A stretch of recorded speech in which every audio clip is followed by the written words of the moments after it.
Mimi naitwa Robert Matano, kocha wa Fountain Gate. Tunakaribisha Manyara Babati. Si ndio wenyeji hapa. Ni siku hizi mimi mwenyeji sana. Nashukuru kwa game ya kesho, game muhimu sana kwa timu zote mbili. Sana upande wetu sababu sisi hali yetu si nzuri kwa sasa. Tunaenda kutana timu ambayo imekamilika ndani ya uwanja na nje ya uwanja. Sisi kwetu vijana wamejitayarisha vizuri kiakili, kimwili. Tuko tayari kwa mchezo wa kesho. Asante mwalimu. Karibu. Yes coach, kuelekea mchezo wa kesho, game ya kwanza dhidi ya Young Africans. Ndio tunajua kwamba kuwepo kwenye benchi ya ufundi. Alikuwa kocha Mohamed Moya. Fountain Gate walipoteza sana nafasi kwenye uwanja wa KMC. Kama coach pengine unajipangaje kwa kama situation ambayo inawezekana bado inaendelea kukaa kwenye vichwa vya mashabiki na viongozi wa Fountain Gate? Nafikiri nitajibu lakini asingestahili nijibu sababu hiyo ni first leg, second leg na mambo yamebadilika tangu wakati ule mpaka sasa. Niliona hao magoli, tukaifanyia kazi, tukaona vile udhaifu ulikuwa wapi, na nafikiri hatuwezi rudia pale. Hiyo ni history, imeisha hivyo. So tunaangalia sasa nafikiri tunajua Yanga ni timu ambayo iko tayari kabisa. Wana wachezaji ambao kwa technical, wazoefu na wachezaji wanaelewa nini wanataka. Na ile hamu ya kutaka kushinda sababu ni mabingwa. Tunaheshimu. Ile heshima imaanisha utaogopa sababu ni bingwa, sisi tuko tayari. Mwalimu, kuna maswali mawili hapa ya kiufundi zaidi. Mnakwenda kucheza na moja ya timu ambayo iko juu ya msimamo. Na tumeangalia timu yako kwa mechi kadhaa ambazo umeziongoza wewe kama mwalimu. Ina errors nyingi sana.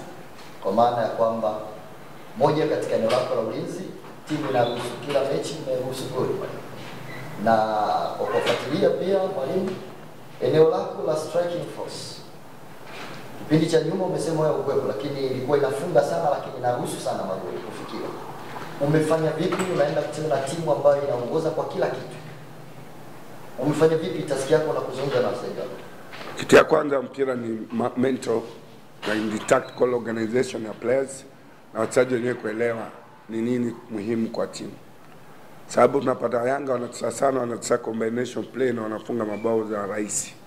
Kwa rahisi kwa eneo la defense ya opponents. So tukiangalia makosa yetu tunarekebisha. Tumerekebisha makosa na sababu ya kuachilia ile space kubwa ambao tumekuwa tukiwacha, na pia kuelewana kwa defense na defense kama timu moja kwa umoja pamoja, ambao itatusaidia kubana na kuweza kumiliki Yanga sababu wana strikers wazuri. Yanga mchezaji wote anaweza tokea kama timu ikashinda. So sisi lazima tu angalifu, lakini pia tusifikirie Yanga sana. Sana nafikiria mfumo wetu wa kudefend na kuattack. Lazima tu angalifu na tuweze kumediki na tuweze kuelewa ni wapi hatari iko, tunaweza zuia. So nafikiri tumefanyia kazi. Nafikiri hatuko vibaya kulingana kwa mchezo wa kesho. Yes. Pengine tunataka kufahamu kwa mchezo wa kesho ni watu ngapi ambao wanaweza kabisa mchezo wa kesho? Nafikiri ni wachezaji watatu tu. Na captain Kadikilo, kuna Zamu na kuna Tiote. Wachezaji wote wako. Wanakizi kwa sababu gani? Na Sadik mmoja yellow card 3. Kadikilo yellow card 3 pia. Zamu na aliumia kwa mazoezi, amekaa kwa muda. Tiote, so kina wachezaji wote wako timamu, wako tayari.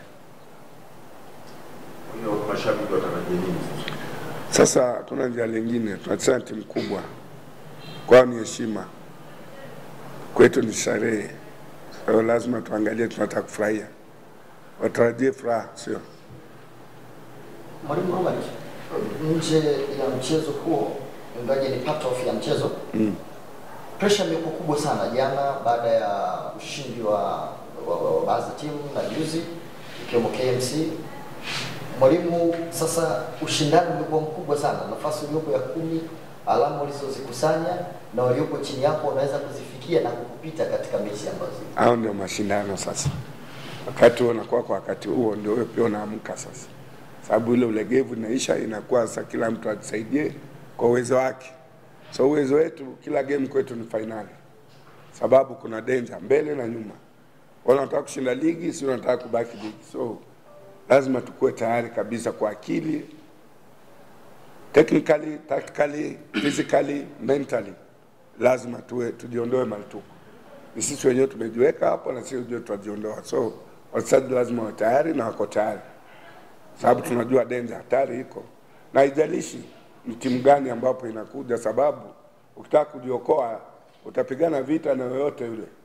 So vita ya kesho ni David and Goliath. So kuna mdogo na wala mkubwa, tunaenda vita. Coach, umezungumza kuwakosa wachezaji wako wawili kutokana na adhabu ya kadi 3 za njano, na tumeona Fountain Gate katika mechi za hivi karibuni ikiadhibiwa kwa mikwaju ya penalty kutokana na madhambi ambayo wanafanya wachezaji wake, na kwenda kucheza na Africans, timu ambayo iko very offense. Pengine psychological, nini ambacho umewaambia wachezaji wako ili waweze kuepuka adhabu hizo ambazo zimekuwa zikiwakuta na hata kufanya vizuri katika mchezo? Ningekuwa Kenya ningeongea zaidi, lakini kwa Tanzania sitaongea zaidi kuhusu mambo ya penalty. So tuachie hapo. Wacha tuachie. Tutakuwa angalifu sana sababu zingine ni za ajabu, lakini huwezi sema, sio?